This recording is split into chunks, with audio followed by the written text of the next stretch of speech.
Lorsqu'on bâtit la maison, on se servait de pierres toutes taillées, et ni marteau, ni hache, ni aucun instrument de fer ne furent entendus dans la maison pendant qu'on la construisait. 1 Roi 6:7. Le roi ordonna d'extraire de grandes et magnifiques pierres de taille pour les fondements de la maison. 1 Roi 5:17.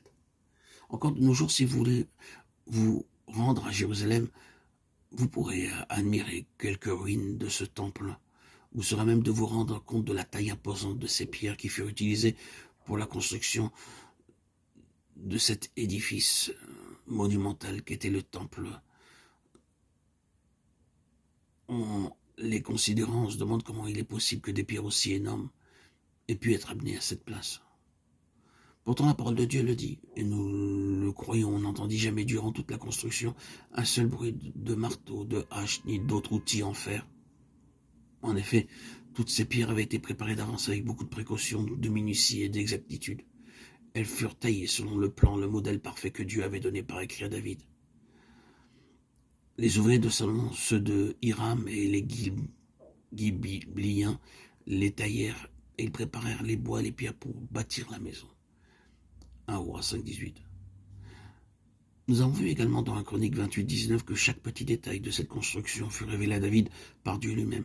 Le moindre petit détail était venu du ciel et avait été écrit par Dieu lui-même. De nos jours, pour construire un édifice important, les architectes doivent passer beaucoup de temps, quelquefois des mois, pour établir des plans et faire des calculs. Mais dans le cas qui nous occupe, Dieu n'utilisa jamais un seul architecte ou ingénieur pour élaborer les plans de ce temple. Dieu lui-même donna le plan détaillé et précis de cette construction, indiquant toutes ses dimensions, ses matériaux et tous ses détails. Ainsi, les ouvriers occupés à la préparation du matériel, les tailleurs de pierre et les charpentiers, n'avaient qu'à travailler en se conformant aux prescriptions de l'écrit de Dieu et consulter continuellement ce plan pour l'exécuter fidèlement selon tous ses détails. C'était un travail merveilleux.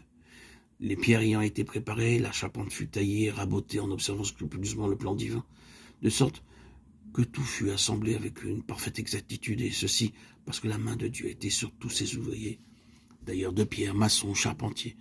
Ce n'est pas par leur sagesse ou leur intelligence humaine, ni par leur propre capacité qu'ils auraient pu réaliser cet ouvrage. Ainsi, tout cet édifice parlait de la main de Dieu, du plan de Dieu, de la sagesse de Dieu, de l'ordre divin et du dessein de Dieu. Nous avons aussi vu que si nous devons avoir une part, quelle qu'elle soit, dans la construction de cet édifice de Dieu spirituellement parlant, nous devons être dégagés de tout esprit de dispute, d'animosité, de discussion, de jalousie, de querelle et de cupidité. En effet, l'œuvre de Dieu ne peut être accomplie que dans un esprit de paix, d'unité, d'humilité. Alors seulement l'œuvre de Dieu pourra progresser dans la paix.